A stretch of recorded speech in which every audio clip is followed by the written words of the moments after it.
Estamos por este medio para poder compartir el repaso de nuestra lección de escuela sabática. Como siempre, trato de resumir, trato de sintetizar los puntos más importantes. No te muevas para que juntos podamos aprender de la palabra del Señor.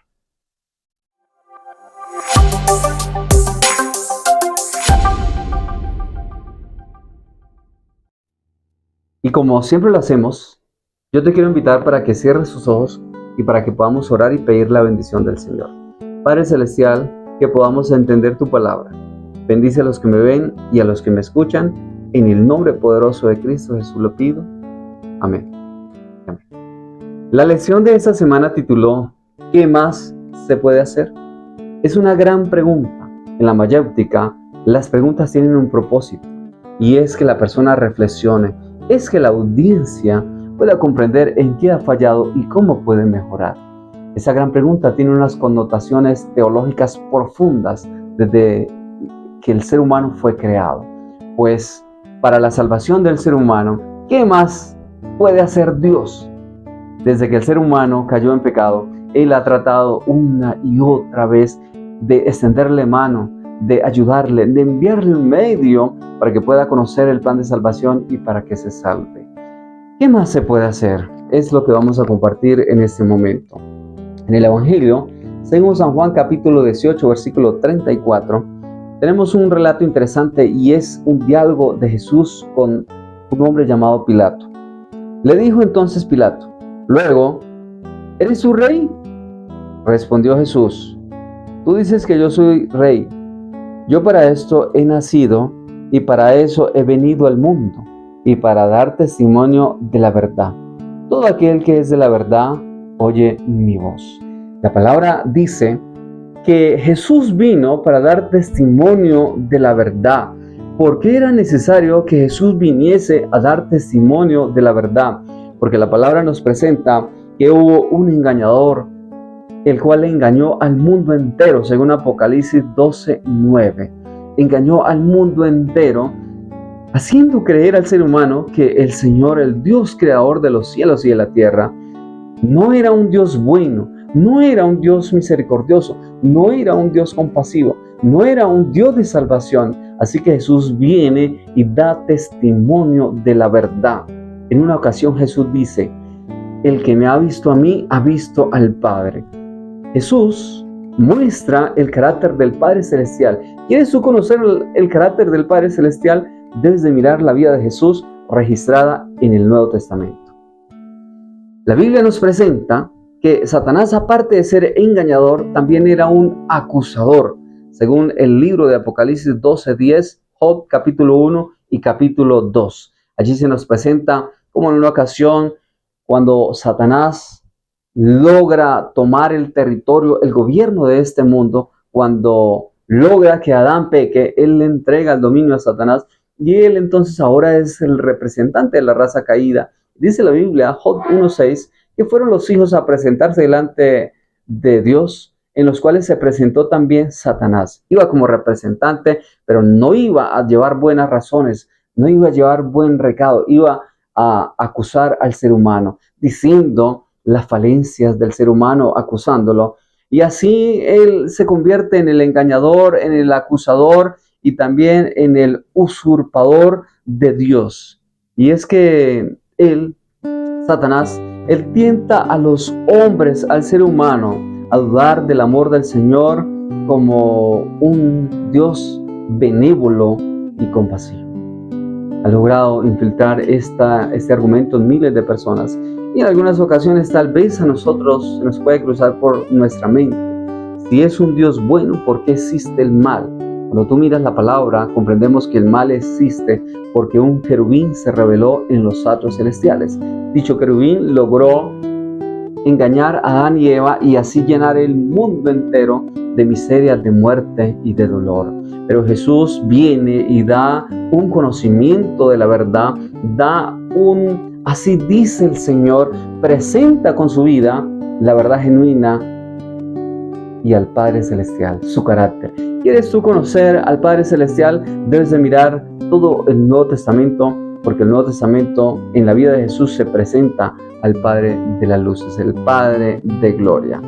El conflicto que era un conflicto muy recio y Jesús debía de morir en la cruz del Calvario. Jesús debía de pagar por nosotros porque no había otro medio de salvación. Querido hermano, querida hermana, amigo, amiga, no había otro medio de salvación, no había otra forma, ni pagando con grandes sumas de dinero, ni haciendo penitencia, se podía llegar a lograr la salvación del ser humano. Por eso el profeta Isaías en el cántico del amado, él expresa unas palabras muy importantes. Yo quiero que vayamos a Isaías, capítulo 5, 1 al 4.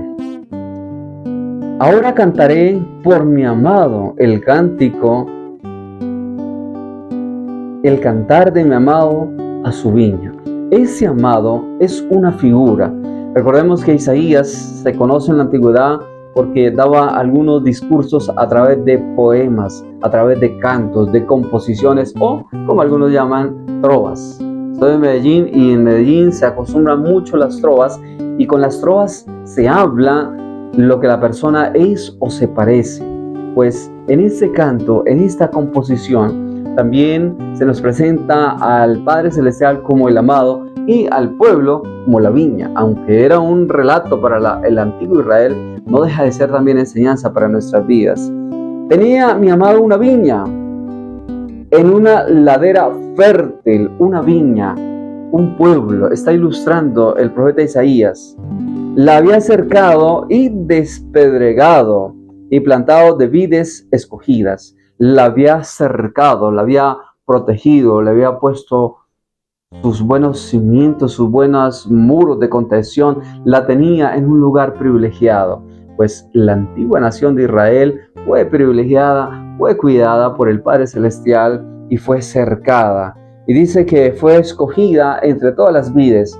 Puede ser que se esté refiriendo a que el pueblo, la nación de Israel, fue escogida entre las demás naciones. Y sigue diciendo el texto, había edificado en medio de ella una torre.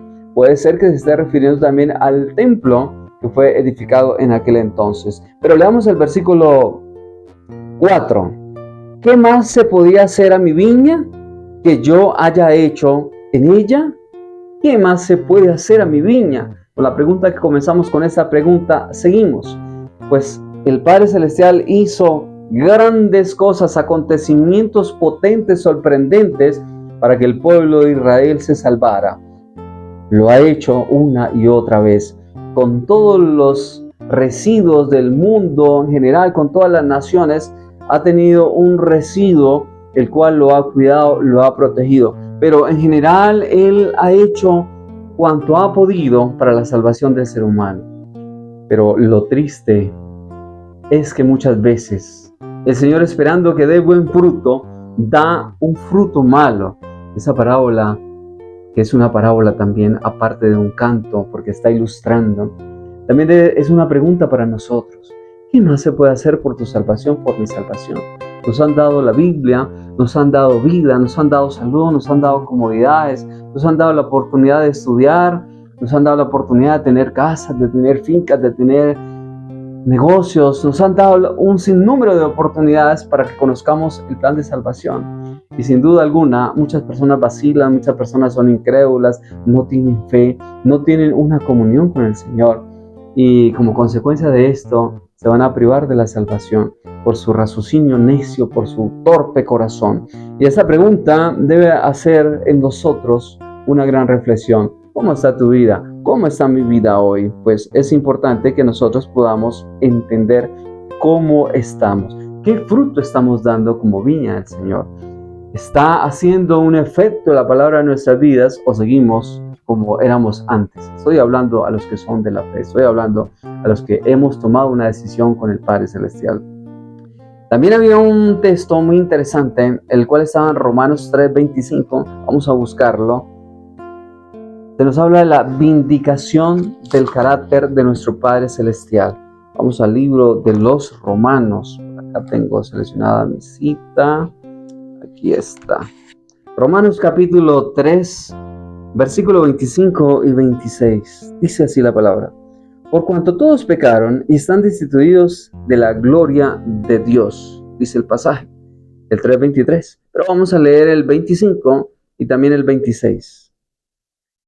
A quien Dios puso como propiciación, por quien Dios puso como propiciación por medio de la fe en su sangre, para manifestar su justicia, a causa de haber pasado por alto en su paciencia los pecados pasados.